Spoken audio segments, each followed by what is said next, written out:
like in blocks. Like it's like restarts in color schemes. It's like the color gradient just keeps changing. It's like, damn, WandaVision is taking forever to get going, and now WandaVision's over, and they're already on the Winter Soldier, the Falcon and Winter Soldier. Yeah, and it's like, damn. Are you the Scarlet Queen? Where did the time go? Like I ask myself that all the time. Like all these pro days, all free agency, it's like it's all happening so quick, and I really don't know. Like it's weird to like look at trade deadline stuff after free agency. Yeah, it feels like none of this. Like I was saying, like with the combine, like they're only saying all these numbers are unofficial because they didn't do it in Indy. But it's like, well, if Indy's a slow track and somebody's clearly faster than what they ran in Indy, like why is Indy the barometer for if somebody runs a legitimate 40 or not? Like, so Anthony Schwartz would have ran a 4.22 had he been in Indianapolis, if that's the case, or he would have ran a 4.34, and we can all watch him play and know that he's faster than that. Like, does Parsons still run a 4.39 if he goes to Indianapolis? Maybe. I mean, that's part of the show. That's why I've always enjoyed the combine. It's a showcase. Like, yeah, like you're not going to be at your best day. It's going to be like a away game. You're going to have to travel. You're going to have to fucking stay up and be on a different clock. Like, so, I mean, the answer is probably somewhere in the middle. Some of them would do better. Some of them would do worse. That's just kind of what it is, I think. But I think the combine is just good because it's a baseline for everyone, because everyone's essentially going through the same drills versus at a pro day, you know, you're going through drills with people you're comfortable with, you know, going through your practice routine, you know, your locker room routine, all the things that you're comfortable with. The combine's not that. It's the opposite of that. Yeah, but I think also with pro days, especially with throwing sessions, you would want, I think with quarterbacks, you would want to be throwing to people you trust. With pro days, like some guys kind of like from smaller schools, they get sucked into a bigger school's pro day.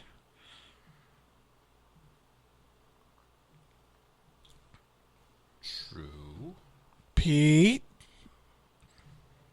I heard sirens. It might have been Pete. Damn, man. Stuff's going down. No, it wasn't. This motherfucker talks every week and waits till this week to just say nothing on the phone. He did it again. I don't have anything to say to that. Nothing? You have nothing to say? You were shitting on me about USC's pro day, trying to clown, and now you have nothing to say? See, Pete be having college football takes. You just don't want to share them. Why, did UCLA have their pro day or what? Yeah, they did. It was forgettable. I'm behind on the draft stuff this year. Like I said, I'm just worried. Nah, you hit me with that Amon St. Brown joke. I didn't forget. By the way, are you going to admit now that you were wrong?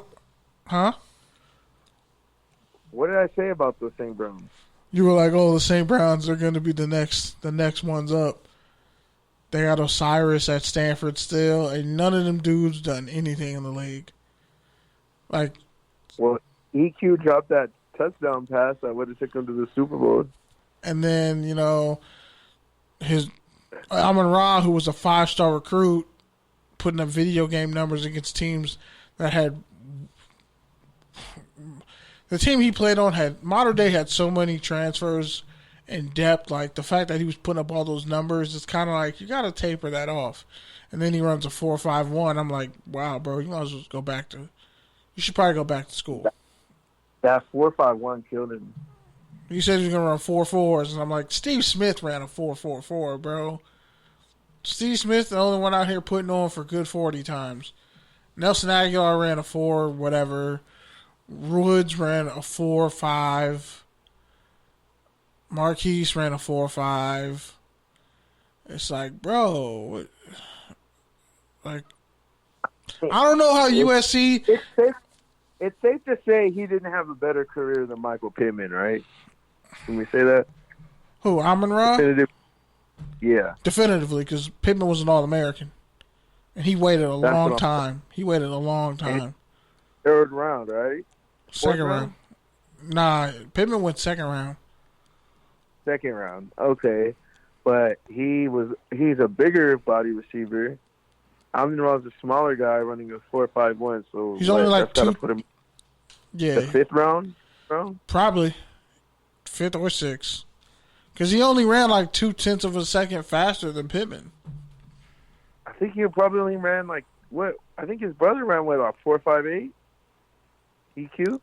He ran like a 4.4, too. At like 6'5". He ran like a 4.4, like 6'5". Damn. And mind you, Amon-Ra was a consensus 5-star prospect. He was considered like one of the best receivers in the country. I think the top recruit in California. He was, yeah. Him and his quarterback both went to USC. JT Daniels. JT was the number 1 quarterback in his actual graduating class, but then he re-registered as a junior and graduated early. Amon-Ra was actually the number 1 player his senior year. You're right. EQ ran a 4.48. Yeah, so Amon-Ra might go undrafted. I'm not gonna say undrafted, but it's a possibility. Because we know like Tuafele is getting drafted, and Elijah Vera Tucker is definitely going first round. I think this tackle class, based off the pro days and the workouts, is going to be some good offensive linemen. There's going to be some good offensive linemen on the board at 17 for the Raiders. There's going to be some guys who might slip. Like a Micah Parsons might fall to like the teens. Like I'd be shocked, but because Panay Sewell's like above and beyond. I mean, what? The number 1 left tackle. Queen? Who? Patrick Queen. He was in the team. Kenneth Murray was in the team. Yeah, but that was before. Once they ran those 40 times and they were super fast, it was like, okay, they're going first round. Like they were already projected. They were projected. So you're saying Michael Parsons won't get that? Parsons, like they were booking him as like a top 5 pick, and then now people are saying he might not play middle linebacker. He'll probably play will. So now it's like, okay, if he falls to like the Dolphins at 18, that's a steal. The other Notre Dame linebacker, I don't know what he runs, but he's supposedly supposed to be around that in the 20 range. What would you say, like, have these pro days actually really helped these prospects? The way they are right now, the way they're currently set up, the house of athlete combine. You look at destroying that kid. Other prospects like what? Because I know with Elijah Morgan, they had I think Golden Feet. I think that's their Instagram account. But what they did with Elijah Moore was incredible. Like they showed footage of when he first got there, coming out of high school, what he's doing now, and the fact that he ran like a 4-second shuttle, like that's ridiculous. I mean, it's hard to say because it's like the pro day is supposed to be like the second date. You know what I'm saying? Like, okay, you know, the whole college football season, you're like in that dating, talking phase where it's like, you know, you're filling out these different players, seeing what they can do, like getting to know them a little bit, like outside of like that one-to-one. when you go to the combine, you kind of get that more first aid, like, okay, let's play 21 questions. Like, let's figure out, like, okay, do I like you? Do I want to invest time and money into you?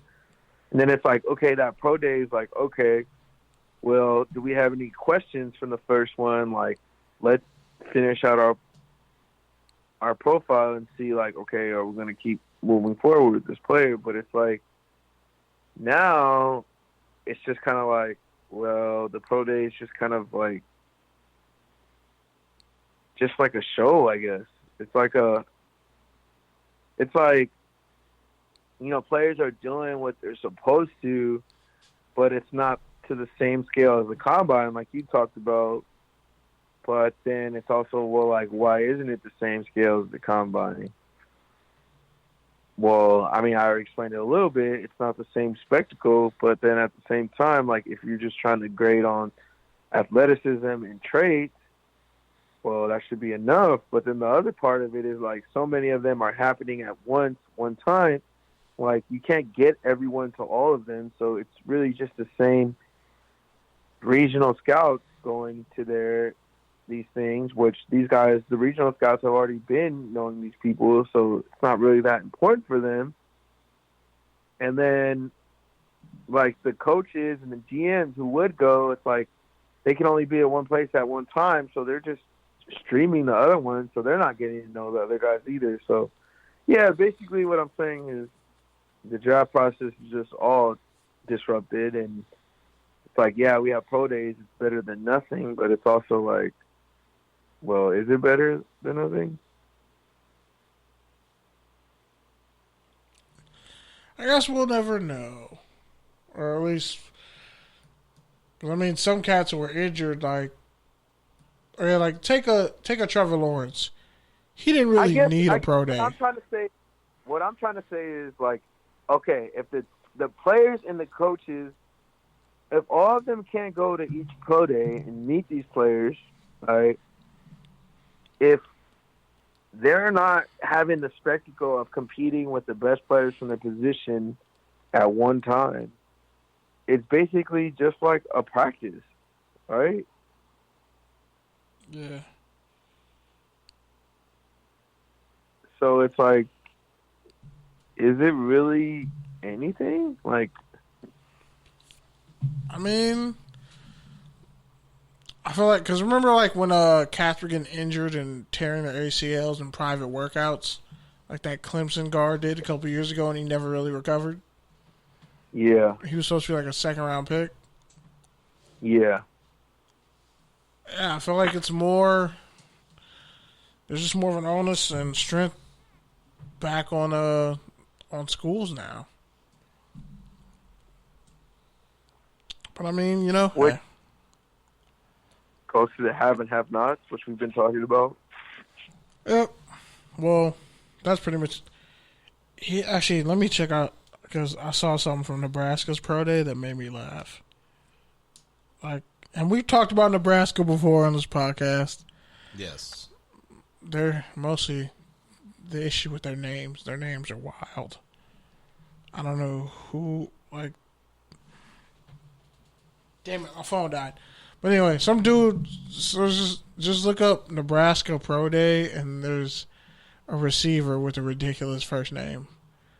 You got like a 4.340. It's like something Bootsy. Like, his last name is Bootsy or Bootley or some shit like that. I just want to know, like, where. DiCaprio Bootley. Bootley. I don't know. See? When it's like a T, when it's like a LT. However you say his last name. But his first name is DiCaprio. 5'9", 180 pounds.